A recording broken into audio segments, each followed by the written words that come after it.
जी मदद मांगने के लिए आई हैं। तो अंजलि जी से जानते हैं कि क्या हेल्प चाहिए। अंजलि जी, क्या हेल्प चाहिए आपको हमसे? मुझे यह हेल्प चाहिए। मुझे एक ऐसा लड़का चाहिए जो मुझे माँ बनने की खुशी दे पाए। तो अंजलि जी, इसके लिए तो आप शादीशुदा हो, तो आपके हस्बैंड भी दे सकते हैं ये खुशी तो। हाँ, मेरी शादी को 4 साल हुए हैं, लेकिन वो मुझे माँ बनने की खुशी नहीं दे पाए।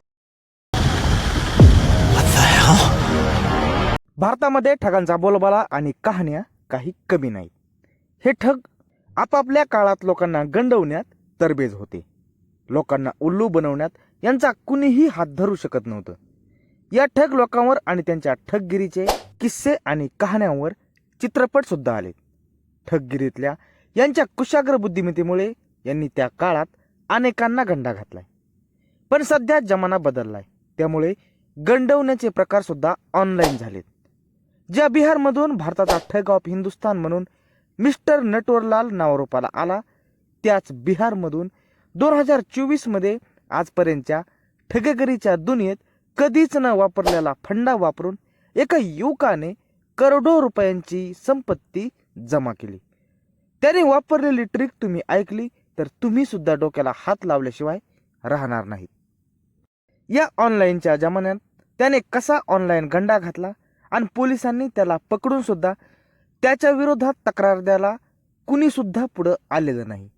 नेमकी ही स्टोरी काय आहे, सगळं इन डिटेल पाहू.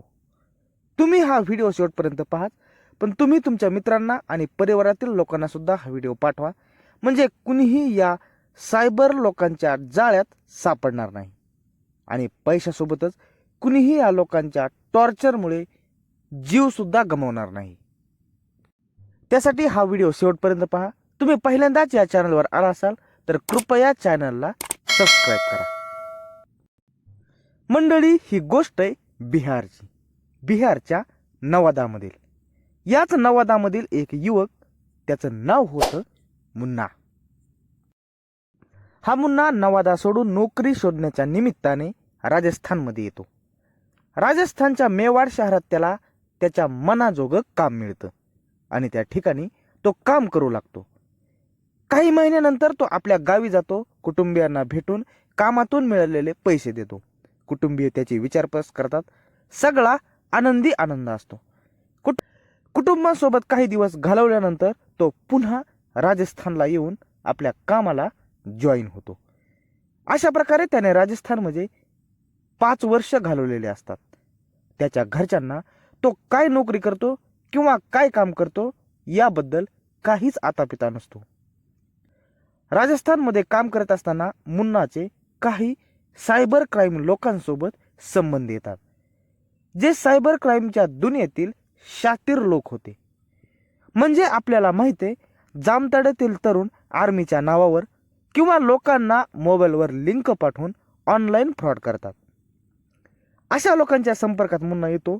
हे लोक वेगवेगळे फंडे वापरून काही मिनिटात यांच्या जाळ्यात येणाऱ्या लोकांचं बँक अकाउंट साफ करतात आणि यांचंच काम मुन्ना शिकतो म्हणण्यापेक्षा एक प्रकारचं तो ट्रेनिंगच घेतो. फ्रॉड सिम कसे मिळवायचे इथपासून ते वेगवेगळे ऑनलाईन फ्रॉड करण्याचे तो अनेक फंडे शिकून घेतो. हे शिकल्यानंतर मुन्ना जेव्हा प्रॅक्टिकली हे काम करू लागतो, तेव्हा त्याच्या असं लक्षात येतं की अशा प्रकारचे फंडे आता लोकांना माहीत झालेत.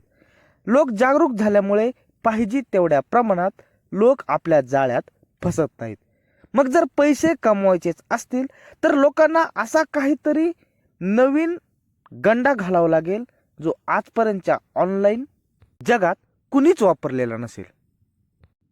या ऑनलाईन फ्रॉडच्या दुनियेत एकदम असा काहीतरी लेटेस्ट एक फंडा त्याने शोधून काढायला सुरुवात केली. खूप विचार केल्यानंतर त्याला एक आयडिया सुचली. दुसऱ्याच दिवशी त्याने राजस्थान सोडलं आणि गावाकडे गेला. मुन्ना अचानक गावाकडे आल्यामुळे घरच्यांनी त्याची विचारपूस केली. तर त्याने घरच्यांना सांगितलं की कामापुरते पैसे साचलेत, त्यामुळे मी आता नोकरीचा राजीनामाच देऊन आलोय आणि इथून पुढे मी इथंच काहीतरी व्यवसाय करणार आहे. मुन्ना राहत असणाऱ्याच गावात एक तलाव होता. त्या तलावाची डागडुजी करून त्याने मच्छी पालनाचा व्यवसाय सुरू केला. आता ज्या ठिकाणी त्याने मच्छी पालन करण्याचा निर्णय घेतला ते गावापासून लांब आणि निर्मनुष्य, म्हणजे सहजासहजी कोणी तिकडे फिरकत नाही आयडिया शोधून काढली. म्हणजे त्याच्या दृष्टीने ही अगदीच सेफ जागा होती. तलावात माशाचं बीज टाकलं आणि शेजारीच त्याने एक झोपडी टाईप मळा बांधला. आपण रानात बांधतो त्या प्रकारे. त्याने फक्त मळा बांधलाच नाही तर त्या झोपडीत बनवून त्यामध्ये लाईट, मोबाईल चार्ज करण्यासाठी बोर्ड सुद्धा बसवण्यात आले. तो मळा अशा प्रकारे उंचीवर बांधला आणि तो बांधण्याचे 2 कारणे होते. त्यातील एक म्हणजे उंच असल्यामुळे मोबाईल नेटवर्क या ठिकाणी चांगलं मिळतं, आणि दुसरं कारण म्हणजे जर तलावाकडे कोणी जर येत असेल तर आपलं आहे ते काम तिथंच थांबून मत्स्यपालन कामात व्यस्त असल्याचं दाखवता येईल. याचाच अर्थ असा होता, म्हणजे मत्स्यपालन हे फक्त एक काम दाखवायचं, पण धंदा मात्र दुसराच करायचा. सगळं व्यवस्थित प्लॅनप्रमाणे घडत होतं. आता त्याने त्याच्या प्लॅनमध्ये सहभागी करण्यासाठी त्याला 20-25 पोरांची गरज लागत होती. त्याने गावात 20-25 पोरांचा शोध घेतला, जे ठीकठाक बोलू शकतात आणि सोशल मीडियाची बऱ्यापैकी त्यांना माहिती आहे. अशा मुलांना भरवशामध्ये घेऊन आपल्या डोक्यातली योजना त्याने सांगितली. एकतर काम गावातच आणि तेही मोबाईलवर, आणि वरतून मोकार पैसे मिळणार म्हटल्यावर पोरं बी तयार झाले. मुन्नाने त्यांना कसं बोलायचं याची पूर्ण 1-2 महिने ट्रेनिंग दिली. पोरांना सगळं प्लॅन व्यवस्थित समजावला. फ्रॉड सिम जमा केले आणि काही सिम त्याने राजस्थानमधूनच आणले होते. यानंतर त्यांनी प्रिंटर, चार्जर आणि लॅपटॉप असं सगळं सामान गोळा केलं आणि सुरू झाली अशा प्रकारे ऑनलाईन फ्रॉडची कंपनी. या अगोदर त्याने पोरांना प्लॅन समजून सांगतानाच स्वतःकडे 70% येणारी रक्कम ठेवील तर तुम्हाला 30% रक्कम देऊन टाकेल असा पोरांमध्ये करार केला. सगळं ठरल्याप्रमाणे झालं. मग त्यांनी फेसबुकवर ॲड टाकायला चालू केली. ती ॲड काय होती तर ऑल इंडिया प्रेग्नंट जॉब. ती ॲड सुद्धा अशा प्रकारे डिझाईन केली की पाहता क्षणी लोक त्यावर क्लिक करतील. त्या ॲडवर क्लिक केल्यानंतर पुढील माहिती ओपन व्हायची. त्या ॲडमध्ये असं सांगितलेलं होतं, आमची एक भारतीय रजिस्टर्ड कंपनी आहे. ही कंपनी अनेक मोठ्या उद्योगपतींनी एकत्र येत बनवली आहे. ही कंपनी बनवण्यामागे एक मोठा उद्देश आहे. आपल्या भारतात आणि जगात अनेक महिला अशा आहेत ज्या आई होऊ शकत नाहीत, म्हणजे त्या बाळाला जन्म देऊ शकलेल्या नाहीत. कारण त्यांच्यामध्ये जर मेडिकल तपासणी केली तर महिलांमध्ये काहीच दोष आढळून आलेला नाही, पण त्यांच्या नवऱ्यामध्ये दोष असल्यामुळे त्या आई बनू शकत नाहीत. त्यांच्या लग्नाला बरेच दिवस होऊनही त्या प्रेग्नंट राहत नसल्यामुळे अशा लोकांच्या मदतीसाठी आम्ही ही कंपनी चालू करण्याचा निर्णय घेतलाय. आता आम्हाला या महिलांना प्रेग्नेंट करण्यासाठी काही मुलांची गरज आहे आणि त्यासाठीच आम्ही काही मुलांची यामध्ये भरती करत आहोत. जो कोणी मुलगा या महिलेला प्रेग्नेंट करेल त्या मुलाला 10 ते 13 लाख रुपये हे कंपनी मार्फत दिले जातील, आणि जर तो प्रेग्नेंट करू शकला नाही तरीही त्याला 5 लाख रुपये मानधन स्वरूपात दिले जातील. मात्र यामध्ये मुले फसले जावेत यासाठी त्यांनी वय वर्ष 18 ते 45 वर्षाची वयोमर्यादा ठेवली गेली.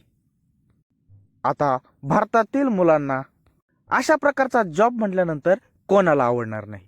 एकतर महिलांसोबत सेक्स करायला मिळणार, आणि वरतून जर महिला प्रेग्नेंट राहिली तर 10 ते 13 लाख रुपये मिळणार. म्हणजे एका महिलेचे 10 ते 13 लाख, आणि जरी ती महिला प्रेग्नेंट राहिली नाही तरीही आपले 5 लाख तर फिक्सच. अशा प्रकारच्या जॉबची ती जाहिरात होती. यासाठी त्यांनी एक फेक सरकारी ॲफिडेव्हिट बनवलं होतं. 100 किंवा 1000 रुपयाच्या स्टॅम्प पेपरवर ते ॲफिडेव्हिट बनवलं गेलं होतं. त्यावर त्यांनी कोणाला डाऊट येऊ नये म्हणून असं लिहून घेतलं होतं की मी माझ्या स्वखुशीने या जॉबमध्ये सहभागी होत आहे. मी व माझ्या परिवारातील कोणत्याही सदस्याला मी दुसऱ्या विवाहित महिलेसोबत संबंध बनवत असल्याबाबत काहीही आपत्ती नाही. आणि दुसऱ्या महिलेला प्रेग्नंट करीत आहे, त्याबद्दल मला पैसे मिळणार आहेत. ज्यावेळी ती महिला प्रेग्नंट होईल तेव्हा होणाऱ्या मुलावरही माझा कोणताही अधिकार असणार नाही. अशा प्रकारचे टर्म आणि कंडिशन त्यावर लिहिलेले होते. आता दुसऱ्या विवाहित महिलेसोबत सेक्स करायला मिळणार. तिला प्रेग्नंट झाल्यानंतर त्यामधून 10 ते 13 लाख रुपये आपल्याला मिळणार आणि जरी महिला प्रेग्नंट झाली नाही तरीही 5 लाख रुपये मिळणार. म्हणून काही हौसी गवसी तरुण यांच्या जाळ्यात सापडायला लागले. पण त्यांनी या योजनेत सहभागी होण्यासाठी त्या स्टॅम्प पेपरवरच 799 रुपये रजिस्ट्रेशन फीस म्हणून आकारलेली होती. आता मंडळी एक समजून घ्या, इथं 2 गोष्टी. एक तर ऍड मध्ये दाखवल्या गेलेल्या सुंदर सुंदर महिला ज्यांना मुलं होत नाही म्हणून प्रेग्नेंट करायचं आणि बदल्यात 10 ते 13 लाख. प्रेग्नेंट नाही झाले तरी 5 लाख. अरे यापेक्षा जबरदस्त स्कीम काय असणार. आणि फक्त गोष्ट कितीची तर फक्त 799 रुपयाची. मग पोरांनाही लालच सुटली. त्यांनी 799 रुपये फीस भरली. फीस भरताच तिकडून कॉल आला. तिकडून बोलू लागले, ऑल इंडिया प्रेग्नंट जॉब मधून आम्ही बोलत आहोत. हिंदी आणि इंग्लिश या दोन्ही भाषेमध्ये ही माहिती सांगायला जाऊ लागले. त्यांनी सांगितलं तुमच्या शहरामध्ये किंवा जवळच्या शहरामध्ये जिथं कमीत कमी 3 स्टार हॉटेल आहे तिथं गरजवंत महिलेला बोलवलं जाईल. हॉटेलचे जेवण, हॉटेलमधील रूम याचा सगळा खर्च ऑल इंडिया कंपनीतर्फे केला जाईल. आपणास काय करायचे तर फक्त या दिलेल्या हॉटेलच्या पत्त्यावर पोहोचायचं आहे. तुमचा टोटल खर्च आमची ऑल इंडिया प्रेग्नंट कंपनी मार्फतच होणार आहे. आणि जर तिथं शक्य झालं नाही तर तुम्हाला मुंबईला यावं लागेल. त्यासाठी विमान तिकीट किंवा रेल्वे तिकीट किंवा जर जवळपासचे असाल तर बस तिकीट ही कंपनी मार्फत दिले जाईल. तुम्हाला आपल्या खिशातून एक सुट्टा रुपया सुद्धा खर्च करण्याची गरज नाही. ही ऑफर ऐकल्यानंतर हे गडी मात्र हवेत गेले. सोने पे सुहागा. 799 रुपयात प्रवासाचं ticket, 3 star hotel, hotel room आणि सुंदर सुंदर महिलांसोबत सेक्स. प्रेग्नेंट झाली तर 13 लाख, नाही झाली तरी 5 लाख. अरे 799 रुपयात एवढे मिळतंय तर कोण नाही यांच्या झाशामध्ये फसणार. एवढं बोलून झाल्यानंतर कंपनीचा दुसरा गेम चालू होईल. यानंतर दुसरा कॉल येतो आणि त्यामध्ये 799 रुपये भरलेल्या व्यक्तीला आपले फोटो, काही ID पाठवण्यास सांगितले जाते. हे फोटो आणि ID पाठवल्यानंतर सुंदर सुंदर महिलांचे फोटो त्या व्यक्तीच्या व्हॉट्सअपवर पाठवले जातात. अगदी 5-10 मिनिटात दुसऱ्यांदा कॉल येतो. कॉंग्रॅच्युलेशन, आपली निवड झाली. आपला फोटो सुंदर महिलेला आवडला आहे. ती तुमच्याकडून प्रेग्नेंट होण्यास तयार आहे, पण तुम्ही तिला प्रेग्नेंट करण्यास सक्षम आहात की नाही साठी एक मेडिकल टेस्ट कंपल्सरी आहे. त्यामध्ये तुमचे सिमेन म्हणजे वीर्य तपासले जाणार आहे आणि त्याची फीस आहे 2000 ते 2500 रुपये. आता लालच वाढल्यामुळे आणि पहिले 799 रुपये भरल्यामुळे आणि जरी महिला प्रेग्नंट नाही झाली तरी 5 लाख तरी मिळणार म्हणून 2500 सुद्धा भरले जात. 2500 भरल्यानंतर शेवटचा डाव सुरू होईल. 1-2 दिवस झाल्यानंतर तुम्ही सगळ्या प्रकारे पास आहेत. अगोदर सांगितल्याप्रमाणे तुम्ही नाही प्रेग्नंट केले तरी 5 लाख तुम्हाला मिळणारच आहेत. असा कॉल या कंपनीतर्फे या पैसे भरणाऱ्याला येईल. आणि या कॉल सोबतच त्या पैसे भरणाऱ्याच्या व्हॉट्सअपवर 5000 rupees has been credited to your account असा व्हॉट्सअप मेसेजवर लिंक स्वरूपात एक मेसेज येतो. आणि सोबतच असं सांगितलं जातं की 5 लाख तुमच्या अकाउंटवर क्रेडिट झाले आहेत. पण पहा, आम्ही सरकारी कंपनी आहे.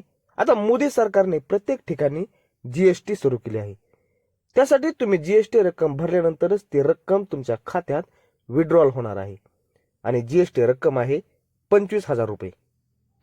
मग आता हा भोळा भाबडा विचार करतो, हो बरोबर आहे, GST तर मोदीमुळे द्यावेच लागते आणि जर प्रेग्नंट केलं तर उरलेले 8 लाख सुद्धा आपल्याला मिळून जातील.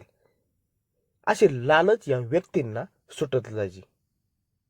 मग या व्यक्तीने इकडून तिकडून 25,000 रुपये गोळा करायचे आणि GST स्वरूपात पैसे भरायचे. आणि जशी दिलेल्या अकाउंटवर भरली तरीही 5 लाख येणार. म्हणून त्याने कॉल रिटर्न करायला चालू केलं. तर नंबर ब्लॉक.